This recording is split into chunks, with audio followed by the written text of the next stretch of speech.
Bonjour chers amis téléspectateurs, nous avons aujourd'hui le plaisir de recevoir sur ce plateau de Kewoulo TV Madame Mariama Diallo. Mariama Diallo, elle est infirmière d'État et elle est française originaire du Sénégal. Elle a aussi cette double spécificité d'être fille d'immigrés, mais aussi Mariama, vous avez aussi cette spécificité d'avoir choisi dès le début de cette crise de Covid-19. Comment vous vivez la situation aujourd'hui?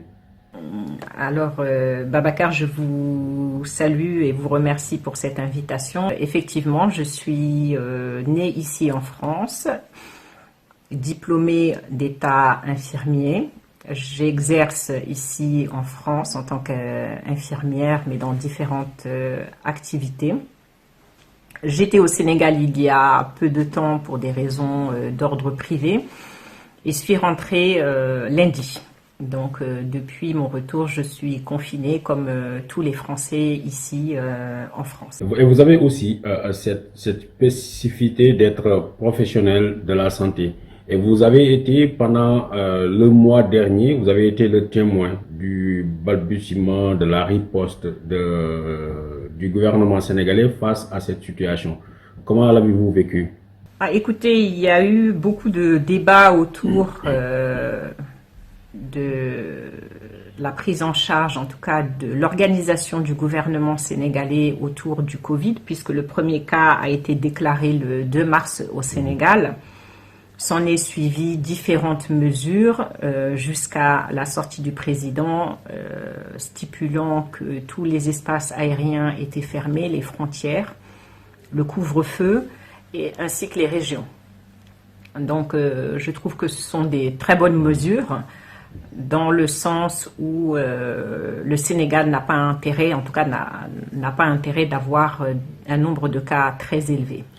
Aussi, Mariam, j'aimerais savoir, les organisations internationales telles que l'OMS avaient prédit l'hécatombe en Afrique et pratiquement on est à 1 mois et demi après l'apparition du premier cas au Sénégal. Pourquoi on est encore loin de cet hécatombe promis par l'OMS? Alors, je suis ni épidémiologiste, ni expert en santé publique, donc répondre à cette question est assez difficile, encore moins virologue ou scientifique.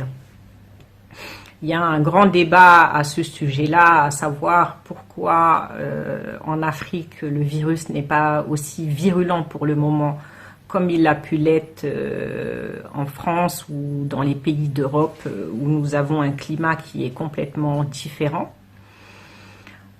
Peut-être que nous avons une spécificité, peut-être que le climat joue pour quelque chose, peut-être que le fait d'avoir mangé de la chloroquine pendant des années pour les populations africaines aide dans quelque chose, je ne sais pas. En tout cas, aujourd'hui, personne n'est capable d'expliquer pourquoi il y a si peu de victimes sur le continent africain et j'espère que ça va continuer. Pour ce que vous savez et que vous maîtrisez bien, c'est la question de l'immigration, mais aussi les questions sociales. Aujourd'hui, le débat est focalisé autour du rapatriement des Sénégalais morts de Covid-19. Si en un moment le gouvernement sénégalais a été intransigeant sur le rapatriement de tous les corps, aujourd'hui il a laissé un peu de brèche, ouvert un peu de brèche du moins, en disant nous acceptons le rapatriement de certains corps, mais à condition qu'ils soient Covid négatifs. Qu'en pensez-vous? La problématique du rapatriement des corps est discutée depuis plusieurs semaines et nous avons alerté déjà depuis Dakar et M. Mamad Ablaye Dème, que je salue au passage, a été le premier à tirer la sonnette d'alarme. En tant que professionnel de santé, quand j'ai entendu le discours, en tout cas le communiqué de presse du ministre de la Santé le 7 avril, je me suis posé des questions concernant le point qui était de dire que si on manipulait les corps, il y avait un risque de contamination. Et là, nous avons été plusieurs à dire qu'il y avait un problème. Alors, soit les informations ne sont pas remontées, où il y a un manque de connaissances lié au processus pour mettre en bière les corps des dépouilles Covid positifs ou suspicion de Covid.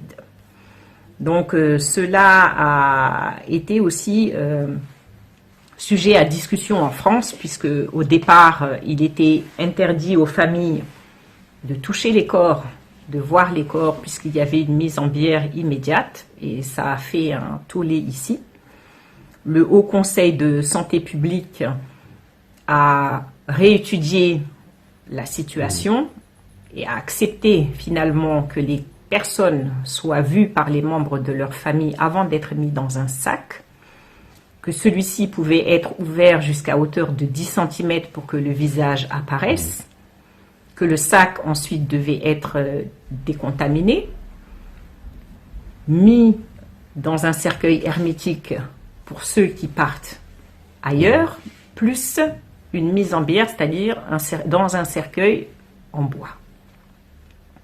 À partir du moment où tous ces process, toutes ces mesures ont eu lieu, nous ne comprenons pas, pourquoi le gouvernement sénégalais refuse le rapatriement des corps alors qu'il n'y a aucun risque de contamination, puisque ces gens-là ont reçu tous les soins de par le personnel médical, le personnel en charge du corps selon le rite religieux, la mise ensuite dans les sacs, dans le cercueil en fer hermétique, dans le cercueil en bois, par les pompes funèbres.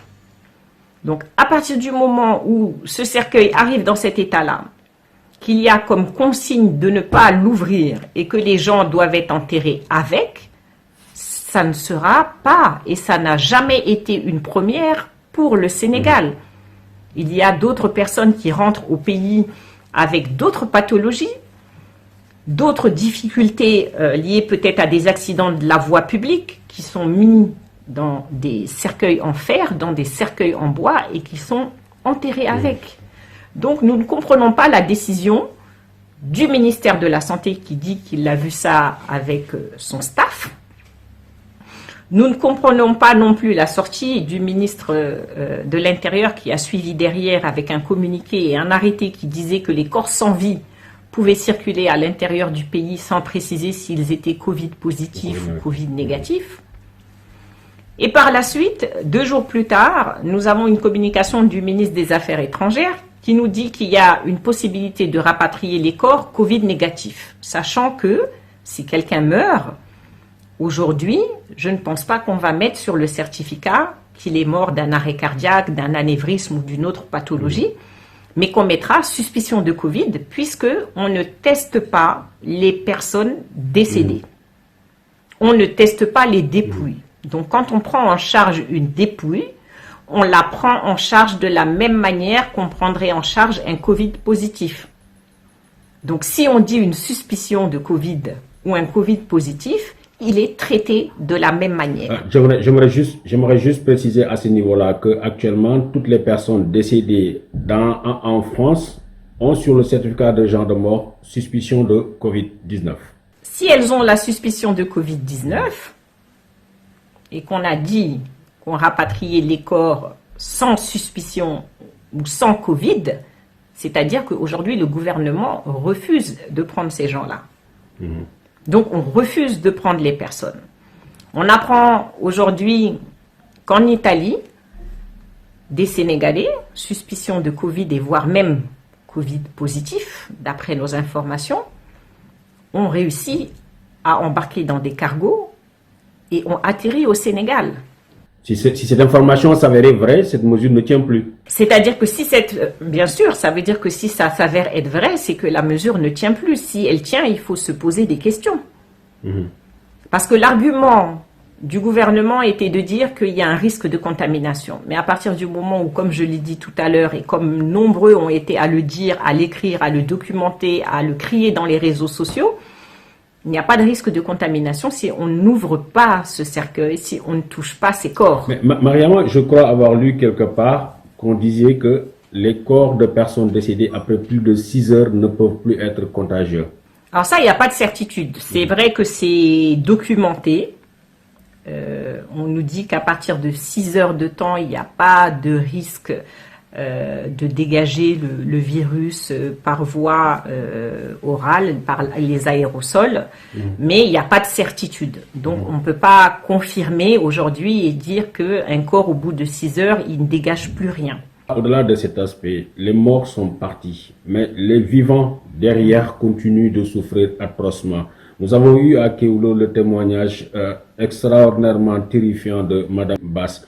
Est-ce qu'aujourd'hui, que ce soit au Sénégal, que vous connaissez bien, que la France où vous vivez, est-ce qu'il y a des mesures d'accompagnement psychologique de ces personnes-là qui sont les survivants de personnes décédées de Covid-19, surtout quand elles sont sénégalaises et qu'on a cette épée d'amour de Damoclès au-dessus de leur tête en leur faisant comprendre que le corps de leurs parents, de leurs défunts ne viendrait pas au Sénégal? Écoutez, Monsieur Touré, déjà, je souhaiterais présenter mes condoléances à toutes les familles qui ont perdu quelqu'un du fait du Covid ou de la suspicion de Covid. Les Sénégalais de la diaspora aujourd'hui vivent une triple peine parce que ils sont cloisonnés dans leur maison. On a pu entendre Madame Bass dans son audio dire qu'elle était seule chez elle avec son mari et qu'elle se retrouve toute seule, accompagnée par quelqu'un qui est là pour faire ses études et des soutiens, peut-être des appels des personnes. Voilà. Donc cette dame, elle est toute seule chez elle. Et beaucoup de nos parents sont seuls parce que nous avons grandi, nous avons fondé nos familles, nous avons quitté nos parents. Donc, soit ils sont à deux, s'ils sont toujours en couple, ou seuls s'ils sont séparés, ou si l'un d'entre eux est parti. Dire aujourd'hui que nous avons un soutien psychologique, je n'en ai pas entendu parler. Je trouve d'ailleurs que nos autorités sont assez muettes à ce sujet. Souvent, c'est une génération qui n'a pas l'habitude d'utiliser les réseaux sociaux. Donc, on demande aux gens d'aller se connecter via Facebook ou de parler par mail. Beaucoup d'entre eux sont analphabètes et ne savent pas utiliser ces outils-là, mais sont beaucoup sur WhatsApp. J'entends pas de soutien sur WhatsApp. Je n'entends pas d'audio circuler de la part de nos autorités sénégalaises ici en France ou dans la diaspora. Peut-être en Italie, on a pu en entendre quelques-uns. Mais en tout cas, pour ce qui est de la France, je n'en ai pas entendu. J'ai demandé à plusieurs reprises qu'il y ait un soutien psychologique pour les familles. Malheureusement, pour le moment, ça n'a pas été entendu et je pense que c'est une nécessité. On ne peut pas laisser les Sénégalais dans cette souffrance de perdre un membre de leur famille, ou eux-mêmes être dans l'angoisse de dire aujourd'hui si je meurs, je ne sais pas ce que l'on va faire de moi. Il n'y a quasi plus de place dans les cimetières. Est-ce qu'on va me garder au frigo? Ma mère me disait il y a quelques jours, ma fille, nous ne sommes pas des poissons. Nous avons l'habitude d'être enterrés rapidement. On va nous mettre dans des congélateurs comme des poissons. On va nous stocker. On ne connaît pas ça. Le repos, c'est on meurt, on nous met sous terre, on nous prie, on fait des doua, des bénédictions, des offrandes et les gens continuent à prier pour nous. C'est ça que nous connaissons. Mais nous ne connaissons pas des frigos pour des semaines ou des mois. Là où je dis la triple peine, c'est de mourir ici et de ne pas l'avoir souhaité. D'être enterré ici et de ne pas l'avoir souhaité. Aussi bien la personne que les membres de la famille, ici et là-bas. De dire par la suite encore, on nous a dit qu'on allait nous chercher des concessions, si je peux aller vers ce terme-là, des tombes que nous allons payer, nous, le gouvernement sénégalais, mais que nous pourrons après vous déterrer si vous voulez pour vous ramener. C'est une triple peine. Et les Sénégalais de la diaspora ne méritent pas ça. J'ai l'impression, quand je parle avec les Sénégalais qui sont sur le territoire national, qu'ils ne comprennent pas l'ampleur de la souffrance des Sénégalais de la diaspora. Des gens qui ont quitté leur famille pendant qu'ils étaient jeunes, à leur adolescence, à l'âge jeune adulte, pour pouvoir nourrir leur famille, pour subvenir à leurs besoins, pour payer leurs études, les loger, les nourrir, les blanchir, les habiller et s'oublier ici dans la diaspora. Quand ils rentrent chez eux, ils sont des inconnus pour les autres. Mais leur seul souhait, c'est quand ils meurent, qu'on ne les enterre pas dans ce pays d'accueil, qui n'est pour eux qu'une transition, qui n'a été pour eux qu'un endroit où ils pouvaient être pour aider les leurs, investir dans leur pays et mourir là-bas ou être enterrés là-bas. Tous ceux qui arrivent à l'âge de la retraite aujourd'hui ne souhaitent pas rester en France. Leur première chose, leur première demande, leur premier souhait, la première chose qu'ils expriment auprès de leur famille, c'est dès que j'ai ma retraite, je rentre au pays. Leur esprit est dans le pays matin, midi et soir. Du premier jour où ils sont rentrés sur ce sol-là jusqu'au jour où ils vont rentrer, leur esprit est toujours là-bas. Ils n'ont jamais investi la France ou l'Italie, ils ont investi le pays. Mariama Diallo, je vous remercie de nous avoir accordé ce temps d'antenne et je vous souhaite beaucoup de courage. Merci beaucoup, Monsieur Touré. Et encore une fois, je présente mes condoléances à tous les Sénégalais de la diaspora, tous les Sénégalais présents sur le territoire national. Merci à vous.